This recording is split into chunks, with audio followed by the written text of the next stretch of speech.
Hey girls, it is our Wednesday wellness workshop. That's right. I really would love to chat with some of you because I have not done your coaching session this week, and I would love to hear from you. The second announcement is every day in the group, I am going to be posting a question or a tip or something, and I would love you to answer that question to stay engaged and keep moving forward. And it doesn't matter where you are, how your progress is. Well, I mean, it does, but that will help you stay more engaged and stay focused, okay? So today's topic is all about stress. We all have stress in our lives. I mean, it's almost inevitable. But are you living with too much of it? So sometimes it feels uncontrollable. I mean, I had a day that just was paralyzing in some points. But some days, like, do you have days that you just feel really overwhelmed and you just feel kind of like out of control and you just want to hide and run away and Calgon, take me away? We all have some sort of stress, and there's a study that says 77% of people regularly experience physical symptoms caused by stress. And like your stress might be different than mine, and each other's is all a little bit different, depending on how we cope with things, and knowing your actual limits of what you can actually handle. A little bit of stress is not going to hurt you. It actually develops grit. But when it's too much to handle, then you can have some pretty bad side effects. And some of those side effects might look like being really tired, just fatigued overall, irritability or some anger, feeling nervous or having like no energy, anxiety. You might get a headache or an upset tummy. You might have like a little bit of body aches, or you can't eat, or maybe you just want to cry. I mean, today, honestly, I've kind of felt all of that, to be honest. I'm okay, so don't worry. It's just kid stuff and family stuff. So anyways, those are some of the symptoms that you can tell if you're under stress, but I mean, I'm guessing you pretty much know. And stress is totally normal, and it does serve a purpose. It actually does make us stronger, and it makes you motivated to go to the next level, okay? So sometimes you just need that little bit of push to develop the grit, right? But on the other hand, you need to manage it so that it doesn't linger on and create like massive problems. Okay, so some people say that stress is the reason that you fight with loved ones or friends, because you're stressed out and you're actually like projecting on them. And what causes stress? I mean, a lot of it could be work or demands from your family or money situations, hardships, pressure to accomplish something. Maybe you're living in Silicon Valley and you commute and you're on the road and then you're working and you have that, or some big life changes, like maybe you've had a death in the family, or a debilitating illness, or you're a caregiver, or maybe you're moving, or your kids are going out of the nest. If that happened here, boy, I don't think I'd be stressed. I'm ready. And sometimes we worry about stuff like, all the recent shit going on in the world, and that can bring out a negative outlook on life. And so basically, the cause of your stress, though, depends on how you perceive a situation, okay? So I always say, I love a quote that says, a person's happiness or unhappiness does not depend on their situation, but on how they respond to it, okay? So you could have two people that are in the same traffic jam, okay? Same exact. One of them is like pounding his steering wheel, and he's like all frustrated. He's like, I'm gonna be late to the meeting, and blah, blah, blah, and he's just all pissed off, right? And somebody else is like in the same car next to him who tunes on a podcast. There's one called Be Well, Be Keto that I heard is really good, and that's mine.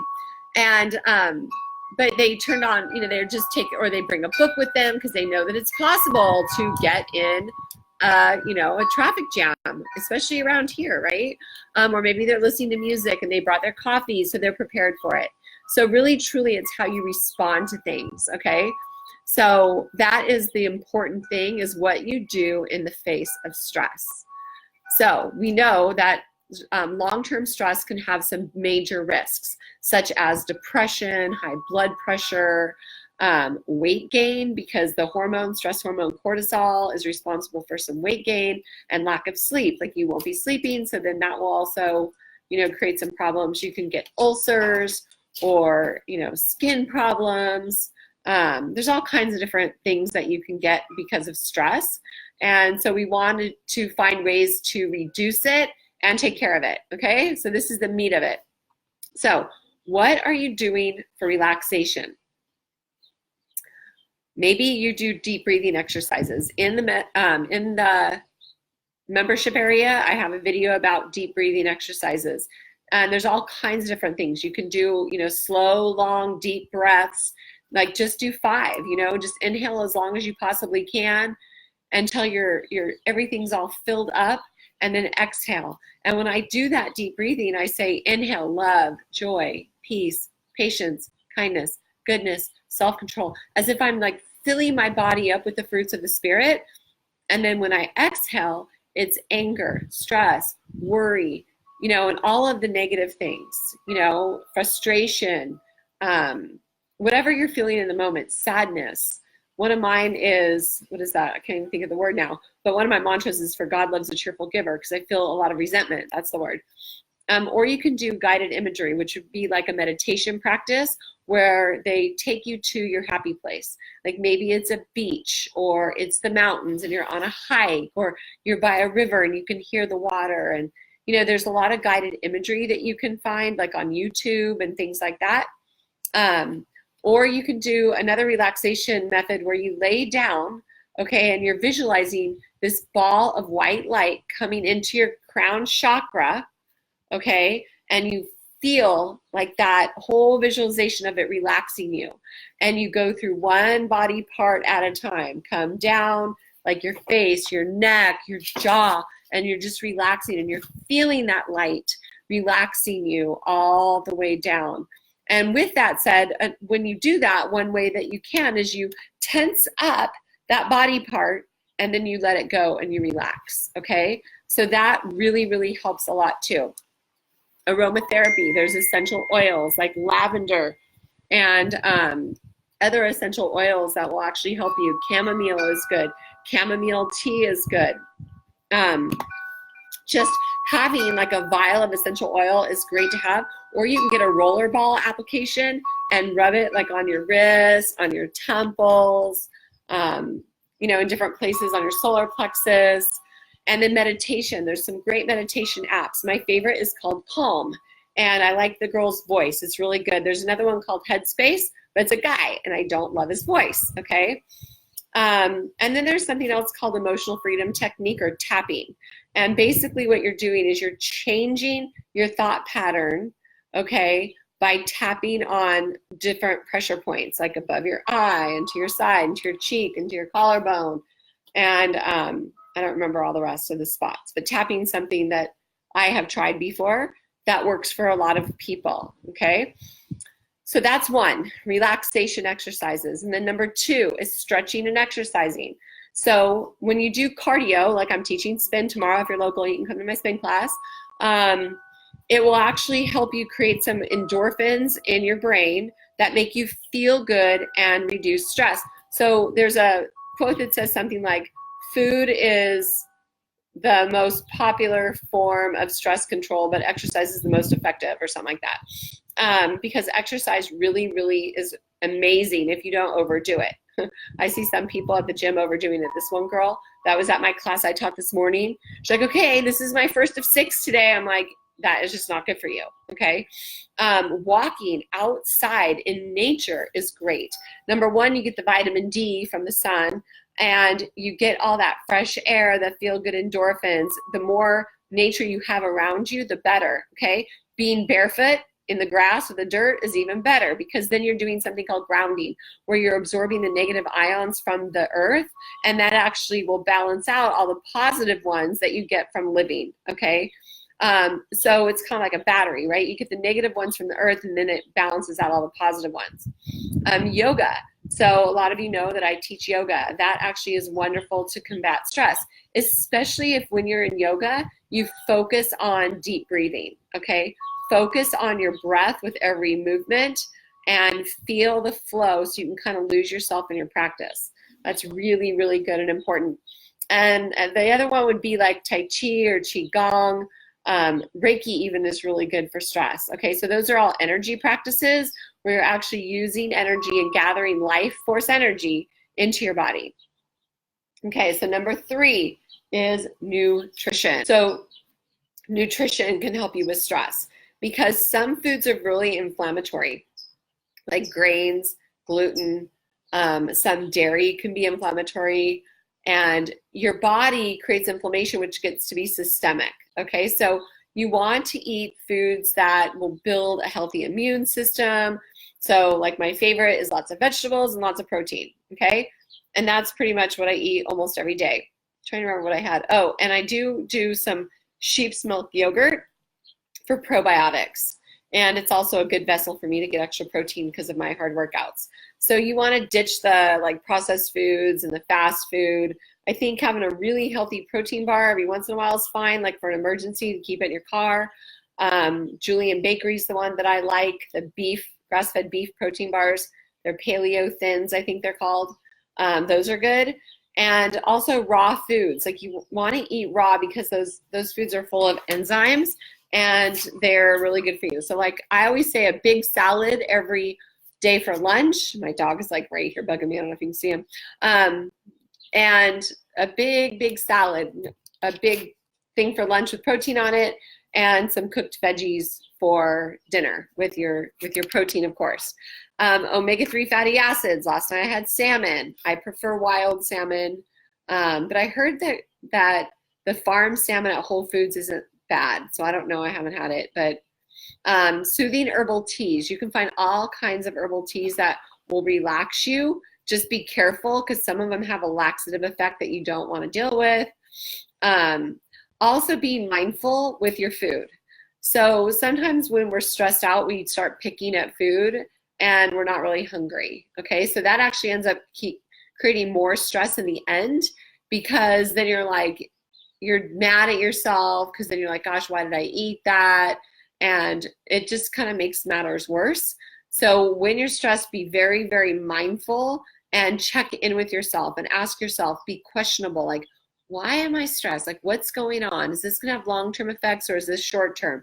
And just be really inquisitive about it. And then after you've processed the stress, processed the emotion, decided on like what outcome or what action you're going to take so it no longer will stress you, but you have a plan of action so it will pump you up with positivity, then let it float up. Okay, just imagine it like it's like a big balloon. And also the last one for the nutrition is stay away from the sweet stuff. Okay, no white carbs, no nothing. Okay, no sugar, none of that. That creates inflammation and that will just make your stress worse. Okay, number 4. You want to do activities every day that make you feel good. Okay, every day pick at least something.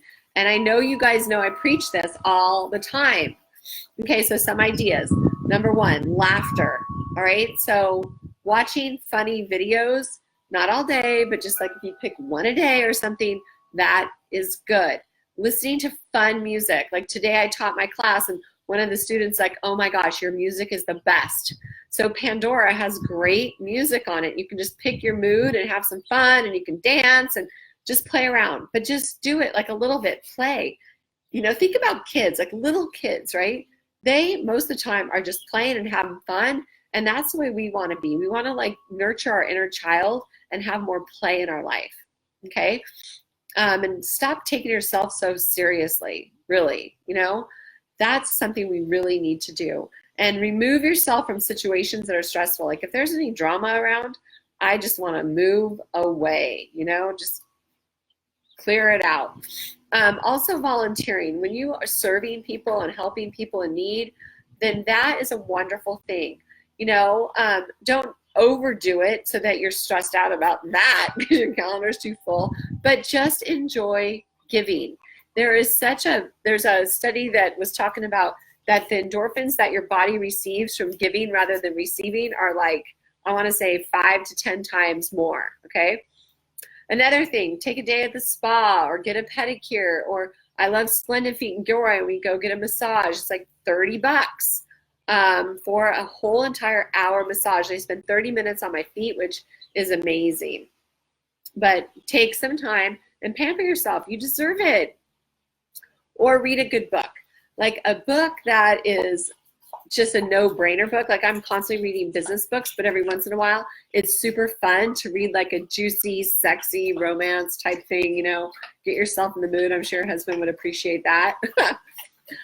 Also do art, like maybe those mandalas, like you can color one of those and just kind of lose yourself in an art or hobby. You know, go to a Hobby Lobby, you can find like little crafts that you can either paint, or I used to paint ceramics and they turned out so good. They had these like really cool like plaster painting kits, and I'd make like little holiday decorations. I've even done quilting and knitting and scrapbooking, and I'm sure there's more, but those are all really good things to help keep your mind busy and or your hands busy and occupy your mind from whatever's going on. Other thing is gardening. So being outside and having your hands in dirt, that's another way to get those negative ions from the earth, right? You're actually really doing a physical thing, and plus then again, you're outside with the vitamin D, and you're making something wonderful. Like you're either working with your flowers and, you know, trimming your flowers so new ones can bloom, or you're planting and tending your garden so that you can create your own food, okay? But there's a lot of studies that say that gardening is very, very therapeutic. Taking a bath. Epsom salts are fantastic, okay? You can use essential oils with like lavender or chamomile, or you can create those eye masks. I mean, any drugstore now has those really cool facial masks that you can use. But just go in the bathtub and, you know, relax and unwind at the end of the day. It will actually, if you use Epsom salts, the magnesium will actually even help you sleep better. And watch the sunset or the sunrise. I drive home from the gym. Usually I see the sunrise, or oftentimes I do, and it's amazing. It's breathtaking sometimes.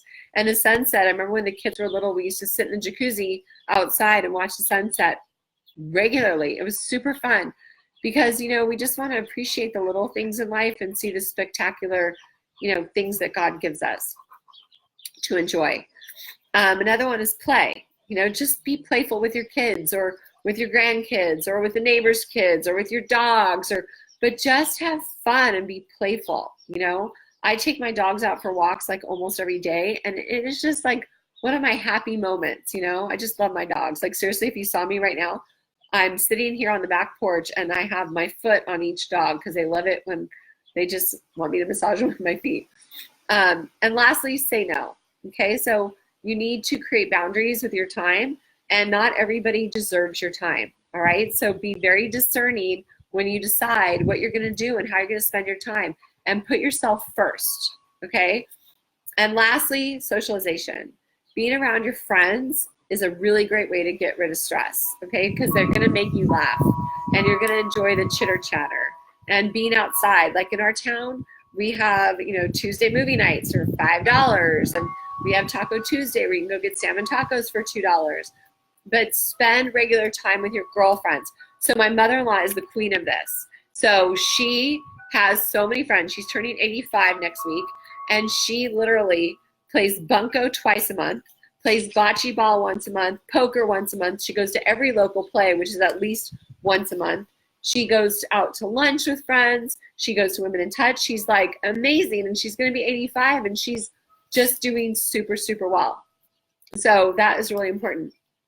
Or lastly, you can go and see sites in your local area that you've never seen, okay? How sad is it that we live probably an hour away from really cool things, or even maybe closer, that we've never seen? So I say start where you're at, okay, and then do a geographic circle, like say 10 miles away, and go and see all the cool stuff that people want to see in those areas, and then do 20 miles, then 30 miles, and keep expanding your area, because, you know, we always want to get on an airplane to go see a really cool place, but you know what? Some of that stuff is right in our own backyard, and we don't even do it.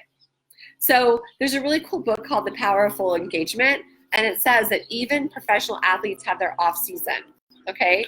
And so take a break every now and then, and don't worry about it, okay? Just enjoy life and slow down. And you can see my dog right now, it's crazy. Go away. And then lastly, if you need a little kick, okay, if you need a little extra, I love some supplements. So one of them is called 5-HTP. And it is something that you can get anywhere. My kids take it like when they've moved away to go to college or moved to a new city and they're stressed out. And 5-HTP is awesome to take the edge off when you have a little stress or anxiety or things like that. Okay, so that's a really good thing. GABA, calm, is a really good supplement that you can take. Okay, so those are 2 supplements that you can take. And then another thing that's really helpful is that you can keep a journal and record stressful events. And that way, getting them out onto paper sometimes helps you look at them from a different perspective so that you can, analyze how you're feeling about it and if it's really worth the energy that you're putting into it, okay? And lastly, sleep. So many of us, we just put all this busy work on our plate and we don't go to bed at a good time. So in the past, I've preached to you guys about a morning routine. So now I want you to think about a nighttime routine, okay? What can you do to get enough sleep? So I'm going to tell you again, it's already in your membership site. I've created a video about this, but you want to make sure you turn off screens a good solid hour before bed so your body can start producing natural melatonin. Or get amber glasses to ward off all of the blue light that you're surrounded by with all the fluorescent light bulbs and the screens from your phone, from your laptop, from your iPad, from your TV. All of that stuff will shut down your melatonin production. Second, cold, dark room, okay? Really important. I have a ceiling fan and I have a fan on the floor that shoots right up at me because my husband doesn't like it. And I wear an eye mask because he goes to bed later than I do. He's a night owl. And so I wear an eye mask so when he comes to bed to read, I don't see the light go on. I also wear earplugs for the same reason so that when he's making noise, I don't hear it. And it's so worth it. I love my earplugs. You can just get them at Target for like $5. They're these little squishy things. What else? Oh, magnesium. I take 400 milligrams of magnesium before bed, and I like the capsules. They seem to dissolve faster. My friend also makes this magnesium foot balm that you can put on the bottoms of your feet that will absorb into your bloodstream, which is fantastic. And yeah, I think that's all my notes. So anyways, I really want to wish you love, joy, and peace. Here's a little quote to end with. Every day we have plenty of opportunities to get angry, stressed, or offended. But what you're doing when you indulge these negative emotions is giving someone outside yourself power over your happiness. You can choose to not let little things upset you. And that is by Joel Osteen, who is a pastor. I'm sure you've heard of him. I hope you guys enjoyed this topic. I'm going to go deep dives into all kinds of different topics every Wednesday at 7, okay? And I hope that you enjoyed it. So please let me know what questions you have, how I can support you, and love you girls.